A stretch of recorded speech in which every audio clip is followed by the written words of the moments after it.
મિત્રો, મેં ઘણા એવા લોકોને જોયા છે જે મંદિરોએ જઈને ખુશીઓ માંગે છે, ભગવાન પાસે જઈને ખુશીઓ માંગે છે, 2-2 કલાક બેસી રહે છે, ઘણી જગ્યાએ દૂર દૂર દર્શન કરવા જાય છે, ભંડારાઓ કરે છે.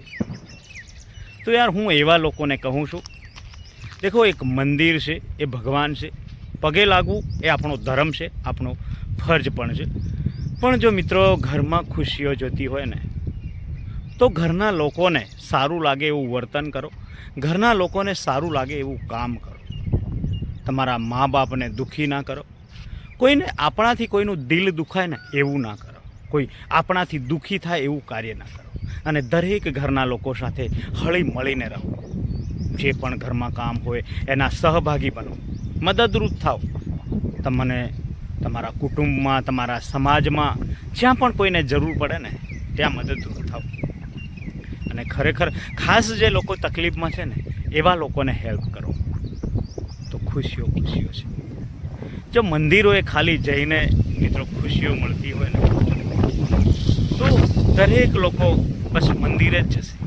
પણ હું તો એટલું જ કહું છું ને કે મિત્રો, જો તમે મંદિરે જઈને ગમે એટલા હાથ જોડશો, પગે પડશો, પણ તમારું દુઃખ દૂર ક્યારે નહીં થાય.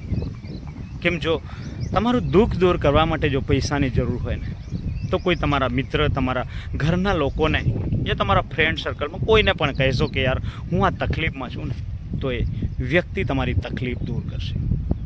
યા તમને કોઈક શારીરિક પ્રોબ્લેમ હોય તો ડૉક્ટર પાસે જઈને કહેશો ને, તો તમારું દુઃખ દૂર થશે. માત્ર મંદિરે જઈને પૂજા કરવાથી, મંદિરે જઈને પગે લાગવાથી, મંદિરે જઈને નારિયેળો ચડાવવાથી તમારું દુઃખ ક્યારે દૂર નહીં થાય, તમારી ખુશીઓ પણ ક્યારે નહીં મળે. મિત્રો, આપણે કોઈ ભગવાનનું અપમાન નથી કરતા, પણ આ રિયાલિટી છે. આ માનો, ભગવાનને દર્શન કરો, બધી જગ્યાએ જાઓ, પણ સૌપ્રથમ આપણી જવાબદારી શું છે? આપણને શું સમજે છે? આપણે કોને ક્યાં હેલ્પ કરી શકીએ છીએ, એ ખૂબ મહત્ત્વપૂર્ણ છે. આ એક જીવનનો નિયમ છે યાર. આવ્યા છે તો જવાનું છે, બધું જ એની રીતે થવાનું છે. તમે ગમે એટલી કોશિશ કરશો, જો તમને સફળતા મળવાની હોય તો મળશે જ, પણ એની પાછળ મહેનત કરો. માત્ર ભગવાન આગળ જઈને તમે કહેશો કે મારો પુત્ર આ એક્ઝામમાં પાસ થઈ જવું છે, હું ઇલેક્શન લડી રહ્યો છું તો જીતી જવું જોઈએ, આ કહેજો, પણ આ ફોર્માલિટી છે માત્ર. પણ ખરેખર જો ઇલેક્શન જીતવું હોય તો લોકોના કામ કરવા પડશે, લોકો સાથે હળી મળીને રહેવું પડશે.